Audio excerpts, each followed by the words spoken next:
भांगाय मंगलाय महोजसे सिंहशैल निवासाय శ్రీ నృసింహాయ మంగళం.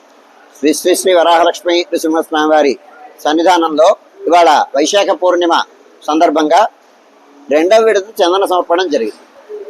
ఉదయం సుప్రభాతం అయిన తర్వాత సుమారుగా ఒక 125 కేజీల చందనాన్ని స్వామికి రెండవ విడతగా సమర్పణం చేయడం జరిగింది. ఇవాళ మొదట అక్షయ తృతీయ నాడు 3 మణుగుల చందాన్ని సమర్పించాం.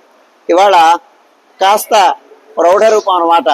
అలాంటి రూపంలో స్వామి మనకి దర్శనం అనుగ్రహిస్తున్నాడు. ఇవాళ విశ్వక్సేనారాధన పుణ్యాహవచనం అయ్యి చందన సమర్పణ అయ్యి ఆరాధనమైన తర్వాత ఇవాళ వైశాఖ పూర్ణిమ సందర్భంగా స్నపన తిరుమంజనం స్వామివారు స్వీకరించారు.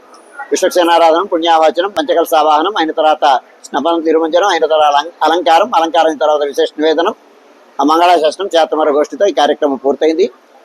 రాత్రి ఆరాధనతో ఆళ్వార్లో ప్రధానమైనటువంటి భూమిక పోషించినటువంటి నమ్మాళ్వారి తిరునక్షత్రం ఇవాళ జరుగుతుంది. ఆ నమ్మాళ్వారి తిరునక్షత్రం 5 రోజులుగా జరుగుతుంది. ఇవాళ నమ్మాళ్వారి తిరునక్షత్రం చాత్ అంటాం, సమాపనోత్సవం. ఇది రాత్రి ఆరాధనలో జరుగుతుంది. వైష్ణవ ద్రావిడ శ్రీ వైష్ణవ సంప్రదాయానికి ఆళ్వార్ల సంప్రదాయానికి మూలకందమైనటువంటి శఠారి అంటాం. ఆ భగవంతుని యొక్క పాదస్థానం శఠారి నమ్మాళ్వారు.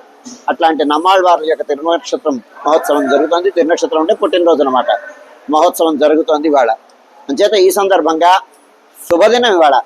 అంచేత పూర్ణిమ విశాఖ నక్షత్రంతో కూడినటువంటిది. అంచేత ఈనాడు భక్తులందరూ దర్శనం చేసుకొని స్వామి అనుగ్రహానికి పాత్రం కావాలని కోరుతున్నాను. ఇక్కడ ఉత్తరాంధ్ర తూర్పు తీరంలో ఉండేటువంటి మత్స్యకారులందరూ ఇవాళ వచ్చి స్వామిని సేవించుకుంటారు. వారు చాలా భక్తి ప్రపత్తులతో చాలా మూఢమైనటువంటి విశ్వాసంతో వచ్చి ఇక్కడ సంకీర్తనం చేస్తూ స్వామిని సేవించుకుంటారు. అది విశేషమైన కార్యక్రమం. అందరూ స్వామిని సేవించుకొని స్వామి అనుగ్రహానికి పాత్రం కావాలి అని మళ్ళీ ప్రార్థిస్తున్నాను.